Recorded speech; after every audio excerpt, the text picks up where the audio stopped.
नमस्कार विद्यार्थी मित्रांनो, आपण आजच्या व्हिडिओमध्ये स्वाध्याय 16.2 पाहणार आहोत. दोन वर्तुळांच्या परिघाचे गुणोत्तर 5-7 दिले आहे, तर त्यांच्या व्यासाचे गुणोत्तर किती? ओके, तर वर्तुळाचा व्यास काढायचा आहे. त्याचा फॉर्म्युला आहे सी बरोबर पाय डी. आता आपल्याला व्यास विचारले म्हणून मी इथं डी ठेवलं बरं का. रेडियस विचारली असती तर आपल्याकडे दुसरा फॉर्म्युला आहे 2πr, हे वापरला नाही मी. हे तुमचं पहिलं वर्तुळ आहे C1 = पाय प्लस D1. दुसऱ्या याच्यामध्ये दुसऱ्या वर्तुळाचं सर्कम्फरन्स बरोबर पाय आणि इथं डायमीटर दुसरी आहे D2. आता त्यांनी काय म्हणले बघा, परिघाचे गुणोत्तर हे जे आहेत हे वर्तुळाचा परिघ आहे. इकडं C1 C2 हे वर्तुळाचा परिघ आहे. तुमचं इथं इक्वल सिम्बॉल असेल. ओके, C1 C2 हे परिघ आहे. ह्याचं गुणोत्तर दिलं तुम्हाला 5 जसे 7 बरोबर पाय D1 अपॉन पाय D2. वर्तुळाच्या परिघाचं गुणोत्तर बरोबर ह्यांचा परिघ. आता ह्यांच्या किमती आपल्याला माहीत नाहीत, जेवढं होईल तेवढं कट करू आपण. ह्याची डायमीटर आणि याची डायमीटर वेगळी असणार बरं का. किंमत काय दिली नाही ती टाकायची नाही. उरलं पाय ते सेम आहे, ते कट होऊन जाईल. मग उरायले काय D1 आणि D2 बरोबर इकडं 5 आणि 7च उरले. ओके, तर तुमचा रेशो हा जसाला तसा यायला आहे 5:7 किंवा 5 जसे 7, पर्याय 4.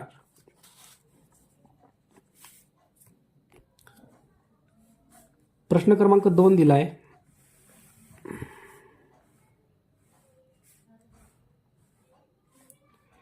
हे जे आयत आहे याची लांबी दिली तुम्हाला.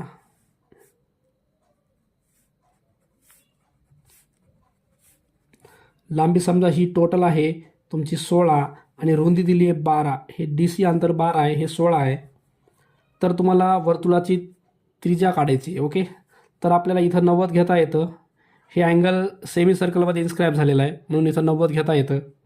याच्यात पायथागोरस वापरला तर हायपोटेनस कोणती आहे? BD.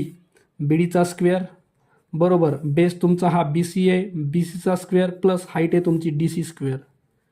किंमत टाका. BD आहे तुमचा 16 स्क्वेअर.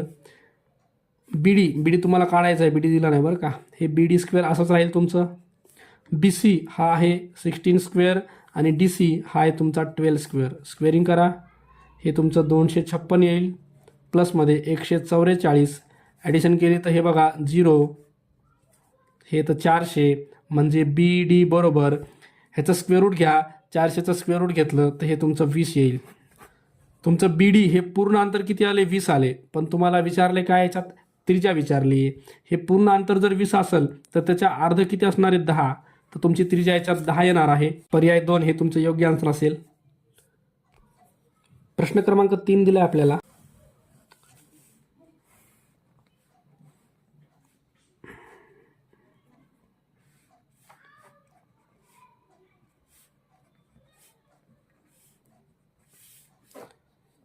ह्याच्यामध्ये बघा TN 9 आहे. T पासून N हे खालचं जे अंतर हे 9 आहे.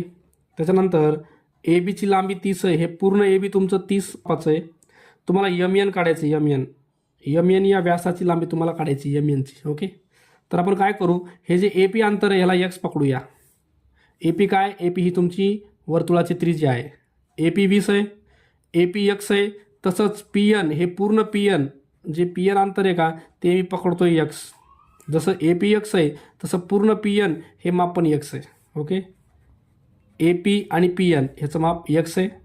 आपल्याला फक्त PT काढायचं आहे. PT तर PT काढायचं असेल तर काय करा माहिती आहे का, हे पूर्ण PN किती आहे? X. पूर्ण याच्यातून मायनस करा खालचं TN 9.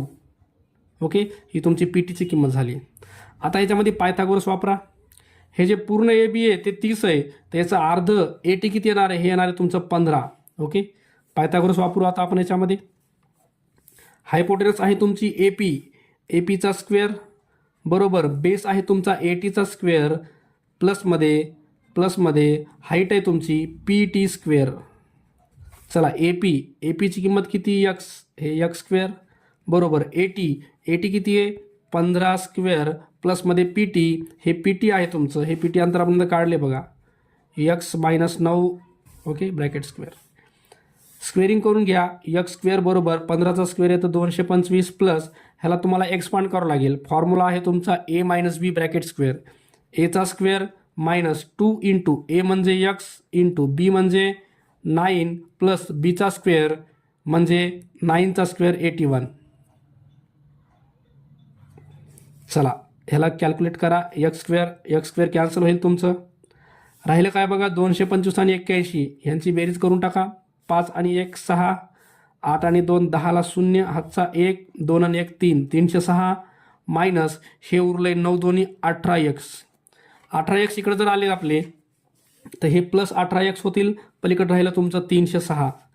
18 डिवाइड करा. x बरोबर 306 भागिले 18. 18 1 18, 12 उरले, 18 7 126. तर तुमचं x यायले 17. ओके. x म्हणजे काय, x म्हणजे इथून इथपर्यंतचं अंतर तुमचं किती यायले, हे यायले तुमचं 17. हे 17 यायले, ही तुमची त्रिज्या आहे. तुम्हाला विचारले काय, एन व्यास, पासून एन पर्यंत हा व्यास काढायचा आहे. हा सुद्धा व्यास जर तुम्ही पुढं पूर्ण केला इथपर्यंत तर 17च्या डबल किती येणार आहे, 34. तर एन सुद्धा तुमचं 34च येणार आहे. ओके. पर्याय क्रमांक 2 हे तुमचं आन्सर असेल. प्रश्न क्रमांक 4 दिला आहे. वर्तुळामध्ये त्रिज्ये एवढ्या लांबीच्या जीवेचे वर्तुळ केंद्रापासून अंतर त्रिज्येच्या किती पट असेल. बघा, ही तुमची जीवा आहे, ही तुमची त्रिज्या आहे. हे समजा अंतर x आहे. ओके. हे अंतर x आहे, तर हे पूर्ण अंतर x आहे. तर याच्या अर्ध किती असणार आहे, हे असणार आहे x/2 अंतर असणार आहे. कळलं का. त्यांनी सांगितलं आहे त्रिज्या आणि जीवा ह्यांचं माप सारखं आहे. हे x आहे तर हे पण माप x आहे. आपल्याला फक्त अर्ध माप पाहिजे. हे पूर्ण x आहे तर अर्ध x/2 घेता येतं. इथं पायथागोरस वापरून आपल्याला हे अंतर काढायचं आहे. कळलं का. ओके. तर पायथागोरस वापरू आपण याच्यामध्ये. हा समजा A B O आणि हे C आहे. ह्याच्यावर पायथागोरस वापरला तर AOचा स्क्वेअर बरोबर बेस आहे तुमचा AC स्क्वेअर प्लस हाईट आहे OC स्क्वेअर. AO आहे तुमचं x स्क्वेअर, AC आहे तुमचं x/2 ब्रॅकेट स्क्वेअर प्लसमध्ये OCचा स्क्वेअर. चला हे असंच राहील x स्क्वेअर. इथं स्क्वेअरिंग केल्यावर x²/4 होतं प्लसमध्ये OC स्क्वेअर. हे इकडं जाईल तुमचं x स्क्वेअर, हे मायनसमध्ये येतं x²/4 बरोबर OCचा स्क्वेअर. ह्याला क्रॉस प्रोडक्ट करा, तिरकस गुणाकार. हे 4 1 4, 4मधून 1 गेला. बघा 4 1 4, 4मधून 1 गेला. हे तर 3x²/4 बरोबर OCचा स्क्वेअर. इथं स्क्वेअर रूट जर घेतलं तर OC बरोबर हे जे 3 आहे त्याचं रूट निघत नाही, ते रूटमध्येच राहणार. एक्सचं स्क्वेअर रूट घेतलं तर एक्सच राहणार आहे. ह्या 4चं स्क्वेअर रूट घेतलं तर ते 2 राहणार आहे. म्हणजे OC अंतर आले तुमचं √3/2 टाईम x. ओके. आता विचारले काय बघा, जीवेचे वर्तुळ केंद्रापासून अंतर हे तुमचं हे अंतर आले. जीवेचं वर्तुळ केंद्रापासूनचं अंतर हे आले तुमचं √3/2x. ओके. तर हे अंतर जे आहे ते त्रिज्येच्या किती पटे विचारले. आता आपलं अंतर किती आले, अंतर आले आपलं √3/2x. हे विचारले त्रिज्येच्या किती पटे. तर त्रिज्या जी आहे, त्रिज्या किती आहे x. त्रिज्या ह्याच्या खाली टाकून द्या. ओके. त्यांची पट काढायची आहे. हे √3/2 असेल x. हे x खाली असेल तर हे डिव्हिजनमध्ये मी इथं वर लिहिलो आहे. ह्याला आपल्याला असं लिहिता येतं √3/2x इंटू x वर असेल तर त्याला इंटू करून 1/x करता येतं. x कॅन्सल, राहिलं तुमचं √3/2. ओके. तर पर्याय क्रमांक 1 √3/2 हे तुमचं लास्ट आन्सर असेल. प्रश्न क्रमांक 5 दिला आहे. हे वर्तुळ आहे तुमचं. O केंद्र असलेल्या वर्तुळाची त्रिज्या 10 आहे. O केंद्र आहे, त्रिज्या 10 आहे. ही त्रिज्या तुमची दिली आहे 10. त्याच्यानंतर 16 सेमी लांब असलेल्या जीवेचे केंद्रापासून अंतर, हे पूर्ण अंतर 16 आहे तुमचं. ओके. तर हे अंतर तुम्हाला काढायचं आहे. OM तुम्हाला काढायचं आहे. हे AB आहे. ओके. इथं पायथागोरस वापरा.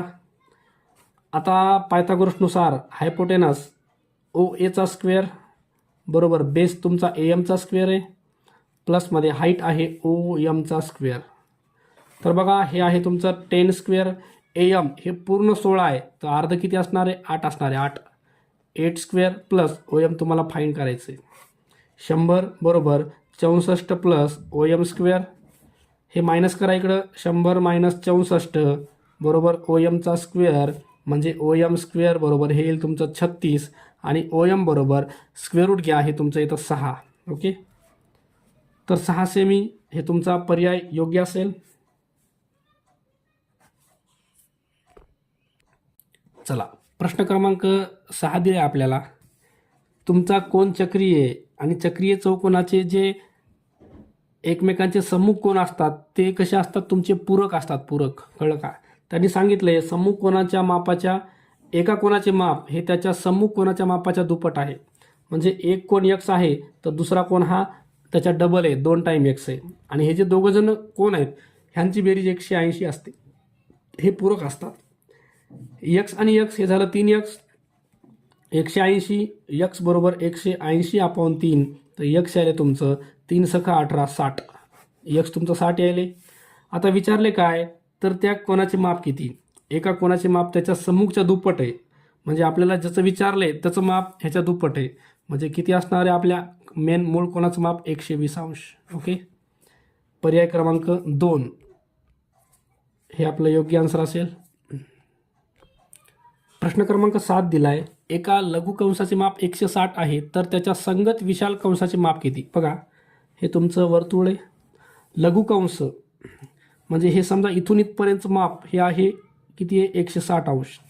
ओके, तर त्याच्यासोबतचा जो विशाल कंस उरला आहे, विशाल कंस कोणता? हे खालचा मागच्या साईडचा हा जो आहे ह्याचं माप विचारलं आहे आपल्याला. तर पूर्ण सर्कलचं माप असतं 360.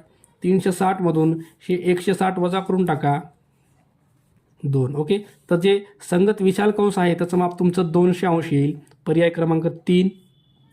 प्रश्न क्रमांक 8 दिलाय. लघु वर्तुळ खंडातील कोणाचे माप पुढीलपैकी कोणते असू शकते? तर याच्यामध्ये पर्याय आहे बघा 2, 135 हे तुमचं योग्य असेल. अशा प्रकारे व्हिडिओ आवडला असेल तर लाईक आणि सबस्क्राईब करायला विसरू नका. ओके, धन्यवाद.